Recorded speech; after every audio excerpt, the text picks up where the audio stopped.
I gotta tell you guys, I'm kind of bummed out right now because I've got a brand new supercharged 4.8 Silverado, but I haven't actually put my foot all the way to the floor just yet.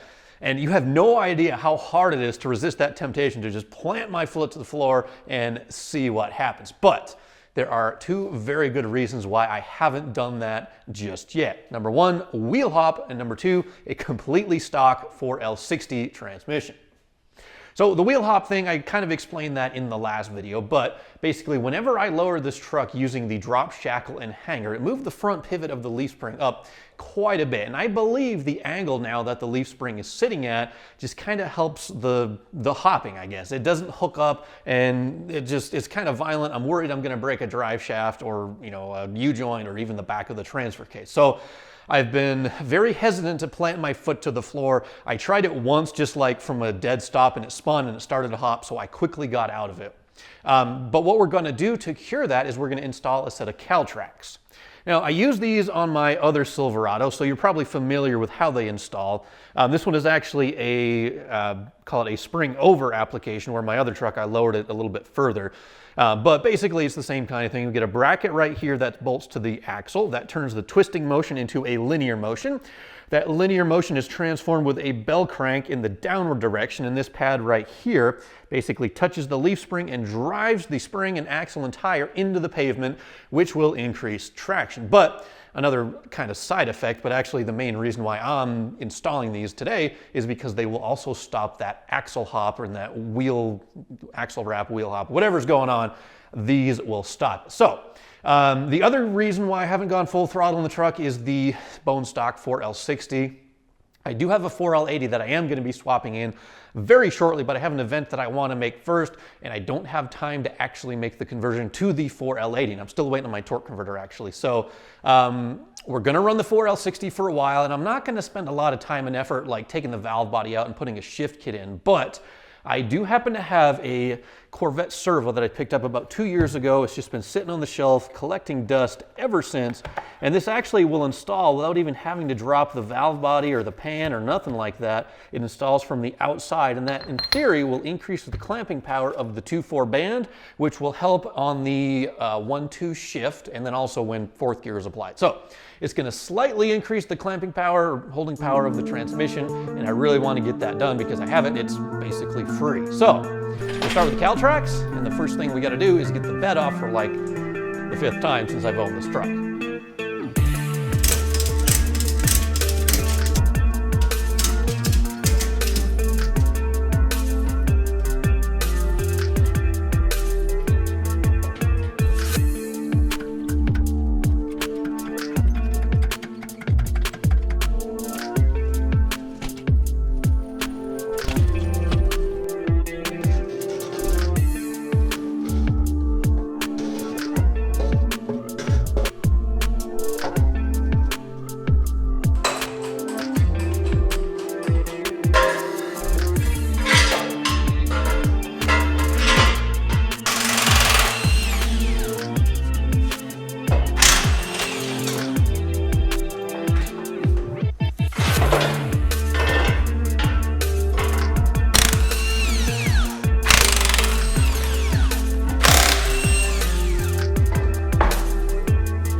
I've got the caltracks installed on the passenger side of the truck, and I put it on the ground before I started the other side, just to double check that everything was going to clear. And we have plenty of room for the caltrack to do its job. I tested this with the truck on the ground, with it compressed, and with the suspension drooped out. And this arm actually, through the suspension cycle, doesn't really move a whole lot. So we've got a ton of room up top, and we have a ton of room here, because the first thing that was going to hit would be the backside of this nut here near this bolt here. But we've got a ton of space. Nothing is ever going to come close to hitting. And the great thing about putting this on with a drop hanger is I have so much more ground clearance than I do with my extended cab. That one, the bar kind of runs downhill. You can see it below the bed, but where we have this one mounted uphill, it looks cleaner. And I guess the only drawback is the truck's not quite as low as the other one. But for this particular build, this is exactly what I was going for. The only other thing I did is I pulled out the overload spring just because my U-bolts weren't quite long enough, but that's okay because I was debating about taking that out anyway, so I just figured, what the heck, I could have got some new U-bolts, but it'll give it a little bit smoother ride this way. And of course, now with the caltracks in there, they'll stop all the spring wrap, where if you don't have a traction device, sometimes the overload spring can kind of help combat that a little bit. But now we have the caltracks, I have a smoother ride, and it's about, I don't know, 5/8 of an inch lower because that overload spring is not out. The only drawback now is I do have to order a little bit shorter bump stop. These are just factory ones that I trimmed down. I took off the bracket that spaces those out for four-wheel drive truck. They're still like 2 inches tall, so I'm gonna get a aftermarket replacement just because it's gonna be a little bit close to the frame. We don't have to C-notch it just yet, but a little bit shorter bump stop and we are golden. So now all I gotta do, knock the other side out.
So I threw the tires back on the truck and I got everything back on the ground, and then I tightened up the leaf spring mounting hardware up front and up back, and then I tightened up the U-bolts just with everything sitting on the ground. And really the only thing left to finish the caltrack install is actually setting the preload, but I can't do that until I get the bed back on the truck and ideally have like a driver sitting in there. And the fuel thing is kind of a variable because depending on if you have a little bit of fuel or a lot of fuel, that'll change the weight. But basically what you want to do is lengthen this lower bar until this little roller here just barely starts to touch. So let's see, that's kind of right about in there. And then you want to add like 1 or maybe 2 more flats, you know, these little wrench flats there. Go 1 or 2 more of those. That'll apply a little bit of preload on there. Do the same thing on the opposite side, once again with all the weight on here. And that's kind of a pretty good baseline for getting the thing set up. And if you go to the track and if it pulls to the left or it pulls to the right, you can adjust those accordingly. And if you don't like how, if it hits too hard or too soft, you can raise or lower the front pivot point. And I'm no expert, but you should check out the YouTube channel, Kevin Wilson. He has a bunch of suspension tutorials and information. So if you want to get your truck or car set up to hook, really awesome, check out his stuff. It's been a really great resource. And once I actually get this thing to the track, I might mess around with trying to dial in those adjustments. But for now, I want to move on to the second thing for the day, and that is the 4L60 Servo. That's the second thing that'll hopefully help what I have in the drivetrain hold up to the LSA blower. So basically this is a factory GM part. They use these in Corvette transmissions when the Corvette used the 4L60. Apparently this has like 50% more hydraulic apply pressure than the original servo, and they do have aftermarket ones that'll hold even more, but basically from what I read, that'll help with the 1-2 and the 2-3 shift. Basically the ones that you're doing under wide open throttle. You can probably do a 3-4 shift, but you're gonna be moving pretty quick by the time that rolls around. I'm going to try to film as much as I can under the truck, but it is a little bit difficult to see. But here's kind of the gist of it. This is another 4L60 transmission. The servo is mounted under this cover right here. So there's a snap ring. You pop the cover out. It might be a little stuck because there's an O-ring in this lid. But basically, once the cover comes off, the whole servo assembly comes out, and then we can actually switch everything over on the bench because there's a few parts you've got to reuse. There's a pin and a few springs, and we'll show you all that on the bench. But then once you have it put back together, you put it back in the truck, top off your fluid, and you're on the road. The great thing about this is you don't have to drop the pan. You don't have to lose all your fluid. You'll probably spill a little bit out, but it should be a fairly simple install, although it is going to be a little bit tedious to kind of get up there because it is close to the floor and I might have to pull off one of the halves of my exhaust. But let's get to it.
It was kind of a pain in the butt to actually get the servo out of the case just because it would hit the floor before I could get it all the way out. But I just removed the trans cross member, dropped the back end of the trans just by like, I don't know, maybe an inch, and that was enough to get the servo out of the transmission. And once we got it out on the bench, the conversion or installation was very simple. Basically, you're just replacing these two parts right here with this one and this one. This is like the completed assembly. There's a return spring under here you got to compress with the vise, and there's a snap ring you get out there. There is a little E-clip there. That spring is fairly weak under that. Don't forget, this is a return spring. I think that kind of goes on that side. I did notice actually while I was in here, there's a few extra springs in this guy, and this gold shim is not a factory part. And I really quickly looked up a Transgo shift kit instruction book or whatever. And those are actually part of a shift kit, which is kind of good news because I suspect that this transmission has actually been rebuilt at some point, hopefully fairly recently. Because no, the trans case is painted up, it doesn't leak. And it's driven fairly well in the amount of time that I've had it. But anyway, someone's definitely been inside this transmission at some point. It has the shift kit parts in it, so hopefully it'll last a little bit longer than like worst case scenario. But anyway, a Corvette Servo works basically because it increases the surface area of this piston right here. So this is the original one. I think the fluid acts on that side, but you can see because it has a smaller hole in the middle, has greater surface area. And of course, force is simply a function of pressure times area, and you have the same pressure but more area, that equals more force to apply the band. No idea what the shim does. It is probably important, so we'll put it back in. We have the extra springs as part of the shift kit to help this do whatever it's supposed to do. We got all new O-rings and seals on everything, so now all we've got to do is put a little trans assembly grease on these just to make installation a snap, and put it all back in the case.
The truck now has a fresh oil change. I topped off the transmission fluid, double checked all the suspension bolts, and then I went for a quick test drive just to kind of make sure that it shifted through the gears and did everything that it should after we installed the servo. I have heard horror stories of guys like not getting that outer C-clip actually installed properly, and it'll blow that servo cover and a whole bunch of transmission fluid all over the place. Luckily, we didn't have that problem. It shifts just fine like it should. Definitely a little bit firmer than it was before. Not overly harsh, but nice and firm. So that's awesome, because at full throttle, that means it's going to be clamping that band down, or whatever that servo does, it's going to be doing it better. It's like more better. I don't know what it is.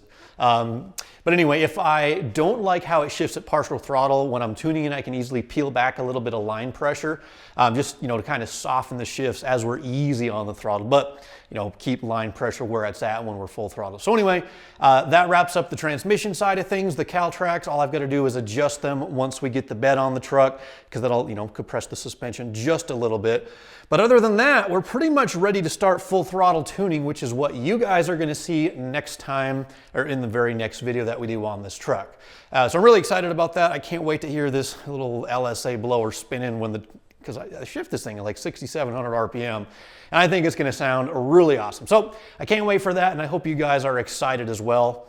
That is going to bring this video to an end, though. Thank you for watching. I appreciate it. Do me the favor, like, comment, and subscribe. All those things help this channel grow. So thank you for your support, guys, and we'll catch you again in another couple of days.